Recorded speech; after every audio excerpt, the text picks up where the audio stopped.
Merab Dvalishvili is absolutely throwing his belt away. I am telling you right now that if he goes into this fight with the game plan that he has talked about over the last couple of times he's been interviewed, he's going to get walloped. He's going to get absolutely destroyed by Umar Nurmagomedov. And here is the reality, right? Umar is probably the worst stylistic nightmare for Merab in the entire 135-pound division. But now with this game plan, Merab's chances of winning are absolutely zero if he goes through with it. I'm going to tell you what he said he was going to do, and you tell me if you think he's got a chance at beating Umar with this game plan. But before I get into it, if you wouldn't mind, hit the like and subscribe button. Helps with the algorithm, helps grow the channel. So what he said was that he doesn't plan to wrestle, right? He has no plans on wrestling. What he's going to do is he's going to walk forward and try to stand and strike with Umar Nurmagomedov. And the thing that blew my mind when I heard this was like, Umar Nurmagomedov arguably has like top 2, top 3 striking in the division from what we have seen, right? Like in his fight against Corey Sandhagen, his wrestling was completely nullified and he outstruck him, right? He beat him on the feet. And that pretty much summed up where he is. Like, not only is he one of the best grapplers in the division, but you could put him up there with Jan and like he could probably beat Peter Yan and like compete with Sean O'Malley on the feet, right? Like Jan, O'Malley, Umar, like those are probably the top 3 guys when it comes to just striking, right?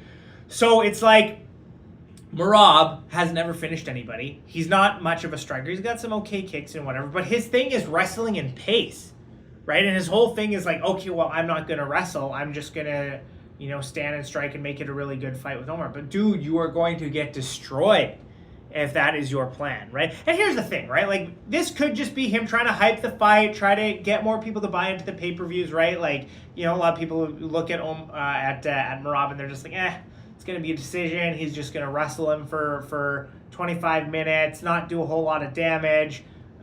Maybe I won't pay $80 for a pay-per-view that's going to look like that, right? That could very well be what we see. But on the other hand, right, what Umar Nurmagomedov said was that his game plan is to make Merab tired and beat him that way.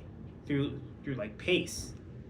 And it's like, okay, well, Umar, if that's your plan, that's probably not going to work either, right? But the whole reality is that I don't think that Merab's pace is going to tire out Umar, and his striking isn't going to be something that beats Umar, right? Like, just the amount of ways that he has to win, it's basically one, and that's to wrestle and essentially like grind him out for 25 minutes. Like that is, to me, that is Merab's path to victory. Like, could he win other ways? Sure. But it's like, he's finished 1 fight out of 11, right? Out of his last 11 wins, he's finished 1 fight. So it's like, is he going to finish Umar? Like, I really don't think so. And if he goes into it with the game plan of just standing and striking with him, that is a problem. But Umar has so many tools to go with, right? Like, so if Merab puts him on his back, right, first of all, there is that whole thing, like, he's going to be able to, if Merab puts him on his back, there's going to be a chance for him to escape and to scramble. Otherwise, the ref's probably going to, like, make him lose the position, right? If he's just holding him there, and that's a big if, right? But if he's just holding him there, and doing no damage, not advancing, nothing like that, they're going to stand him back up, right? And now we're back to an advantage for Umar. Then you have, so like that's the thing, right? Is pace and wearing on him for 25 minutes. And it better be like an active 25 minutes, right? Because otherwise there's going to be a problem.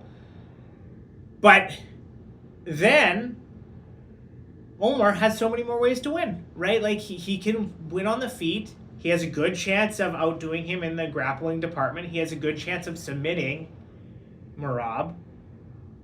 Do I think that this is going to be a lopsided thing? No, but I do think that Umar has just way more paths to victory. And so, like I said in the beginning, if Merab follows through with his idea, which is I am going to stand and strike with Umar Nurmagomedov. He's going to be in for a rough night. He's probably going to lose his belt, right?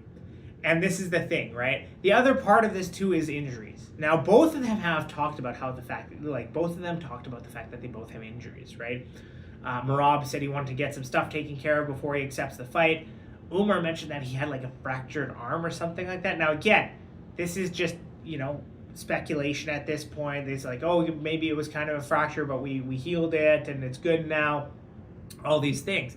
But and the UFC did seem to bury this pretty quickly after he mentioned it, right? So it's like, lost in translation, what happened? Who knows, right? But could those injuries impact things either? Like, if Merab was at a point where he was so injured that he couldn't put on his best performance, why did he accept the fight? And I know, like, a lot of the people are going to say that, is the UFC kind of, backing him into a corner? It's like, yeah, maybe.